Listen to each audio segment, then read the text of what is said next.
Hello and welcome to another episode of the EnVisioneering Exchange, the podcast where industry leaders discuss the most important topics in building and urban efficiency. I'm your host, John Sheff, Danfoss's Director of Public and Industry Affairs. Now, before we get started, you can subscribe to our show on Apple Podcasts, Spotify, SoundCloud, or wherever it is you get your podcast. Today, I am going to be talking to you solo about a really important topic as we head into the next few years, and that's heat pumps, heat pump technology, and the policies and regulations that are driving the adoption of this technology. So let's just jump in. There are policies beginning to emerge at the federal, state, and local levels of government that are pushing building owners towards electrification. Now, the infrastructure bills that are being debated in Congress include billions of dollars for building retrofits, upgrades to the electric grid.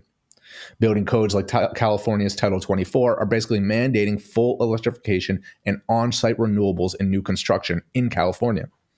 Likewise, natural gas bans, which started in California cities like Berkeley and San Jose and have shown up in towns in New Jersey and Massachusetts, force building owners to use all electric appliances.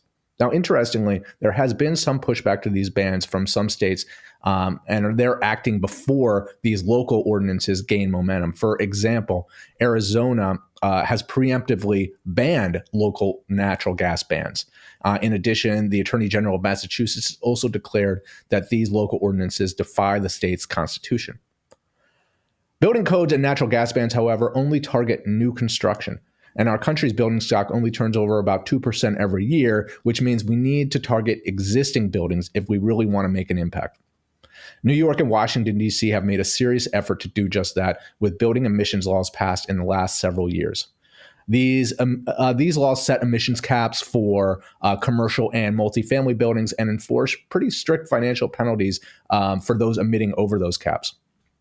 Now, each law uses a different mechanism, but the result is likely the same. Building owners must retrofit their buildings to reduce on-site fossil fuel use.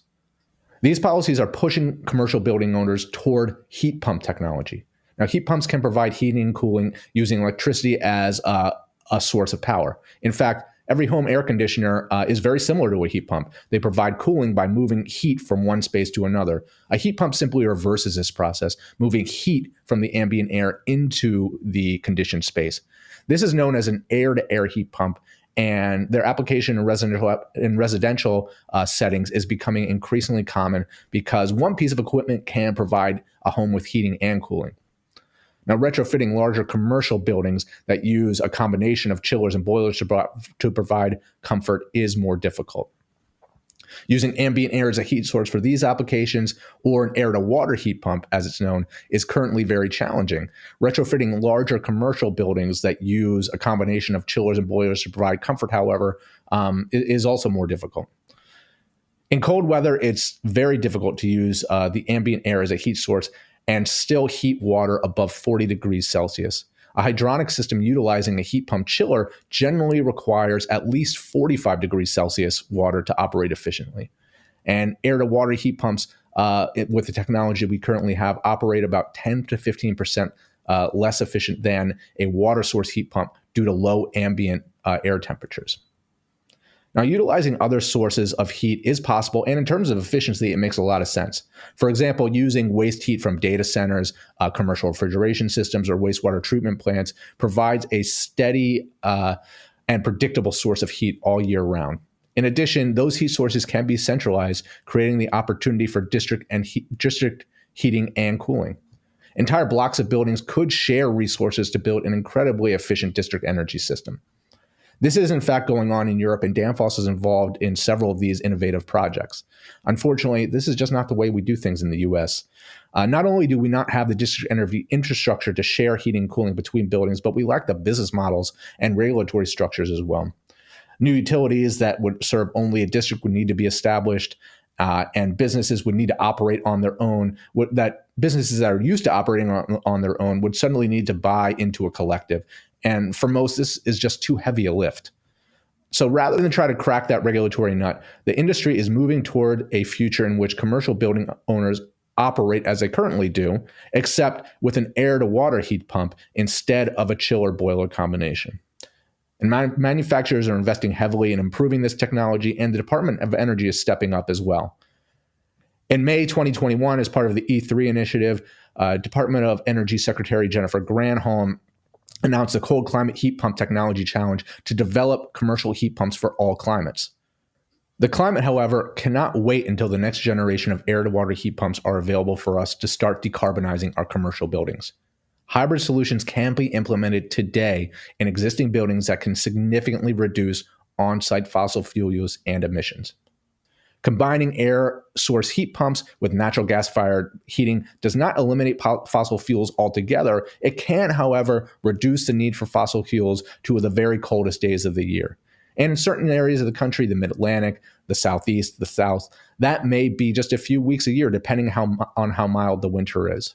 So there are these hybrid solutions available. We can implement them today. We can use heat recovery chillers to fill in the shoulder seasons and provide simultaneously heating and cooling to buildings, and only use that gas-fired furnace or boiler when the very coldest days of the year hit. And like I said, we do not need to wait for we have 100% electric operations in order to decarbonize.